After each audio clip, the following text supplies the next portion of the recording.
Hello friends, आज हम हाजिर हैं एक और नई इमोशनल स्टोरी के साथ जिसका नाम है बूढ़ी विधवा माँ का कठोर फैसला। कविता जी ने अपने तीसरे नंबर की बहू से कहा, बहू, यह मेरे कपड़े सही से नहीं धुले थे, इन पर मैल रह गया था। तू कपड़े धो रही है तो मेरे यह कपड़े दोबारा से धो देना। इतना सुनना था कि बहू गुस्से में लाल हो गई और तेज आवाज में बोली, अगर पसंद नहीं आ रहे हो तो खुद धो लो, मेरे बस का नहीं है बार बार तुम्हारे कपड़े धोना। बहू, तू इतनी तिड़क क्यों रही है? मैंने बस कपड़े धोने के लिए ही तो कहा है।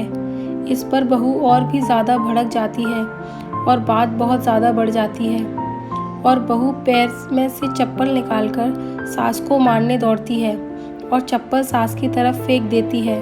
कविता जी अपना सिर एक तरफ कर लेती हैं और चप्पल साइड में से निकल कर चली जाती है। लेकिन यह घटना कविता जी के लिए विदारक थी। कविता जी फटी हुई आंखों से अपनी बहू को देख रही थी। वह वहीं की वहीं सुन्न हो गई। उनके मुंह से कुछ भी नहीं निकल रहा था। बहुत देर तक इसी स्थिति में रहने के बाद वह अपने कमरे में चली जाती हैं और अपने बिस्तर पर पछाड़ खाकर गिर जाती हैं। उनके हाथ पैर और शरीर की जान जैसे खत्म हो गई थी। उनकी बहू उनके साथ ऐसा व्यवहार करेगी, इसकी कल्पना भी उन्होंने नहीं की थी।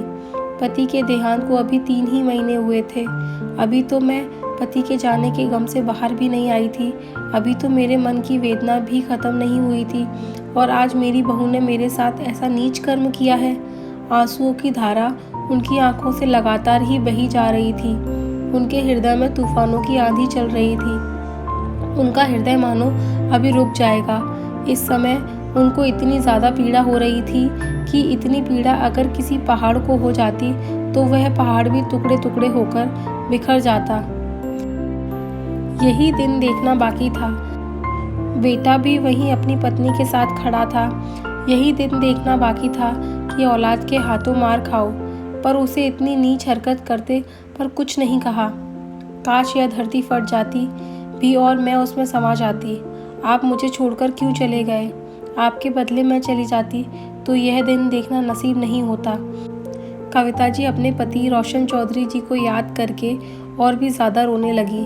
कविता जी सोचती है कि जब मैं इस घर में ब्याह कर आई थी, क्या था इनके पास? एक मिट्टी का छोटा सा कच्चा सा घर, कच्चा आंगन, घर के बाहर भैंस बंधी रहती थी। सासू माँ तो इतनी तेज थी कि एक पैर पर दौड़ा कर रखती थी।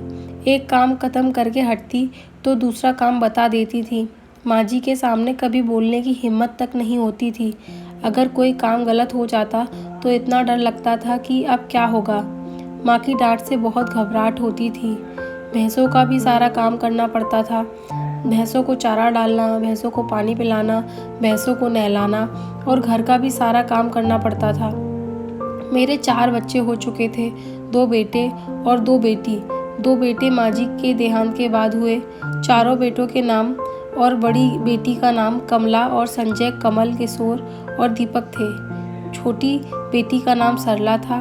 6 बच्चों की परवरिश मैंने अकेले की।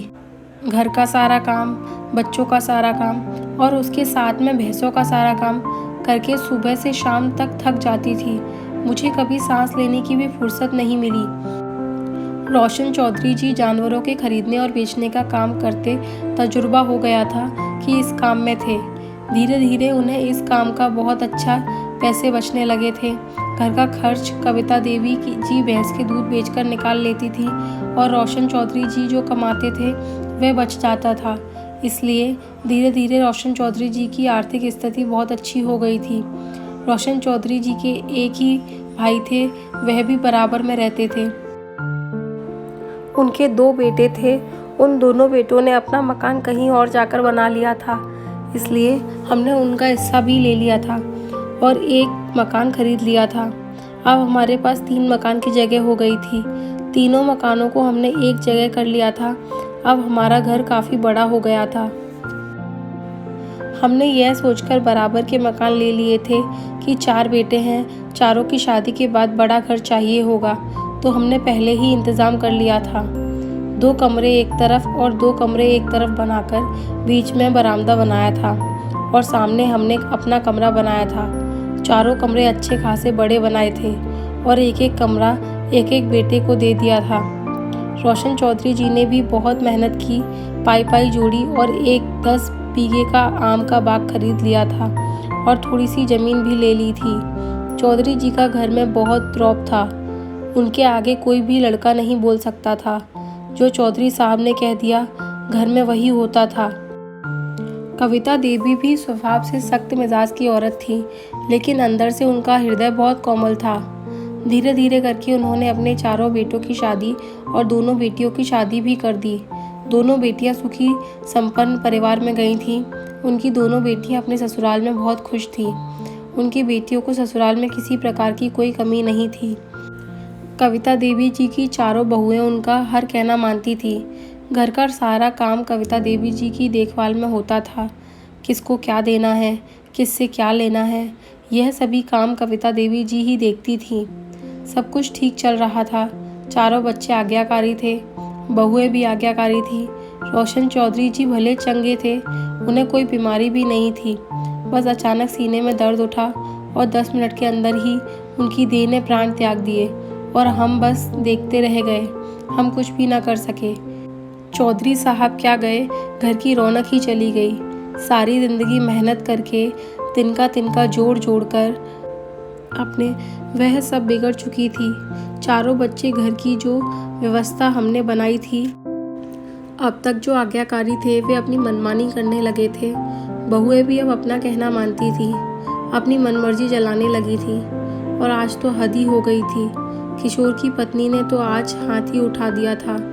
जब से मैं इस घर में ब्याह के आई थी तब से मैंने क्या नहीं सहा, मैंने क्या नहीं किया इस घर के लिए, इन बच्चों के लिए। कितनी मेहनत की मैंने इस घर को बनाने में, और आज मेरे ही घर में मेरा अपमान किया जा रहा है।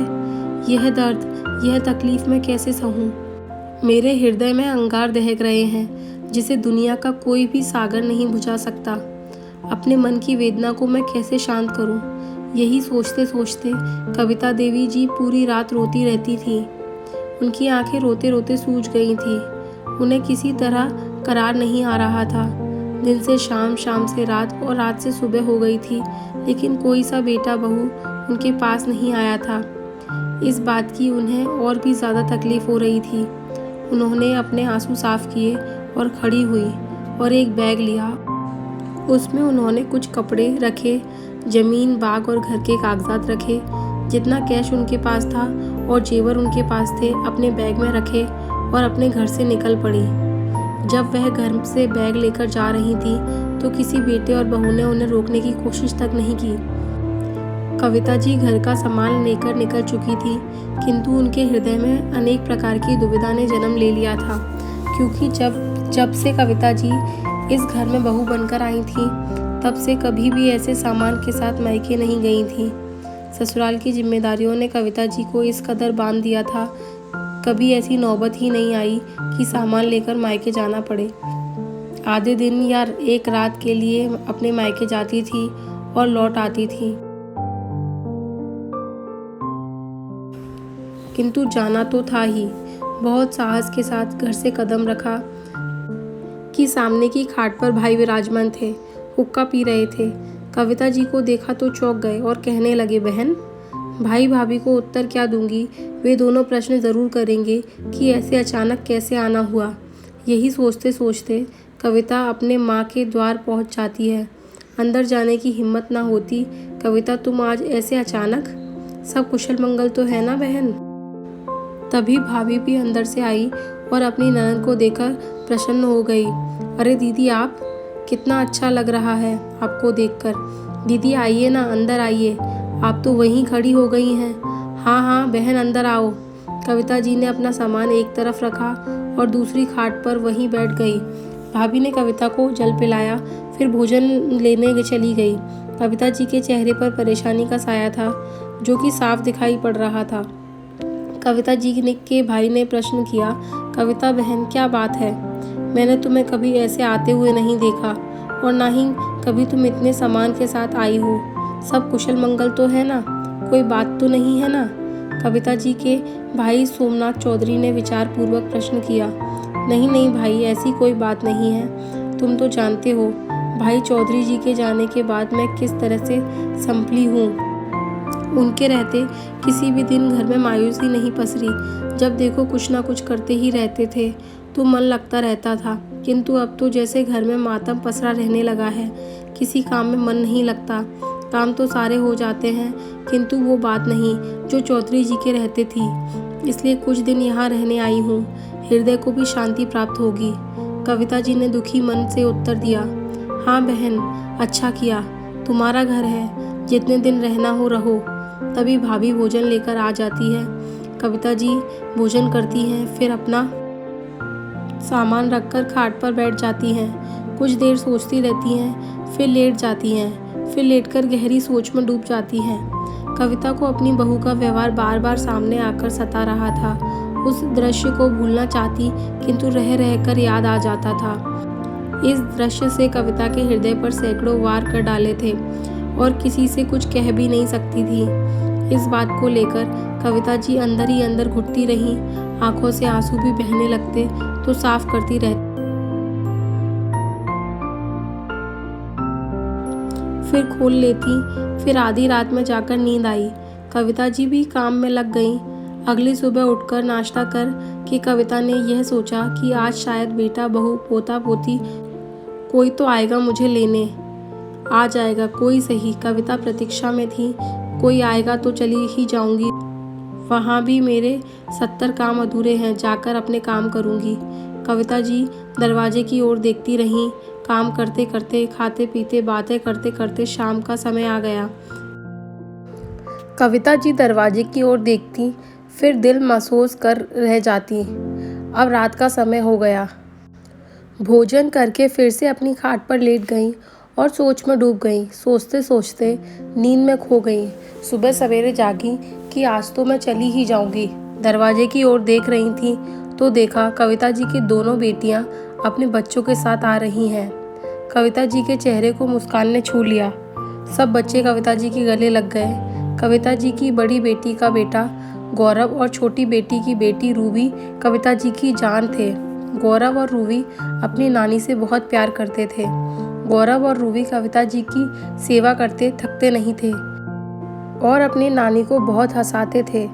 जब रात हुई तो सबने बहुत गप्पे मारे। कविता जी बच्चों के साथ अपने सारे दुख दर्द भूल गईं। कविता जी की दोनों बेटियां भी अपनी माँ पर जान देती थीं। जब उन्हें पता चला माँ मामा को लेकर वहीं आ गई और अपनी माँ के घर आई है, तो अपने अपने बच्चों के साथ खूब बातें की और उनकी सेवा की। 2 दिन रहने के बाद सब चले गए। गौरव और रूबी का जानने का मन नहीं था, किंतु दोनों की ही परीक्षा चल रही थी। गौरव बीएससी और रूबी इंटर में थी, इसीलिए जाना पड़ा। सबके जाने के बाद कविता जी के चेहरे पर फिर से मायूसी ने पहरा दे डाला। बेटियों के बच्चे थे तो कविता जी को कुछ भी सोचने का मौका नहीं मिला, किंतु अब कविता जी फिर से सोचने लगी कि मुझे लेने तो अब तक भी कोई नहीं आया। क्या मैं किसी को याद नहीं? क्या मैं किसी के लिए आवश्यक नहीं? क्या मेरे बिना भी सब काम हो रहे हैं? यह सभी प्रश्न कविता जी को खाए जाने लगे। कविता जी की दरवाजे की ओर देखती रहती थी। 1 सप्ताह बीत गया, कोई लेने नहीं आया।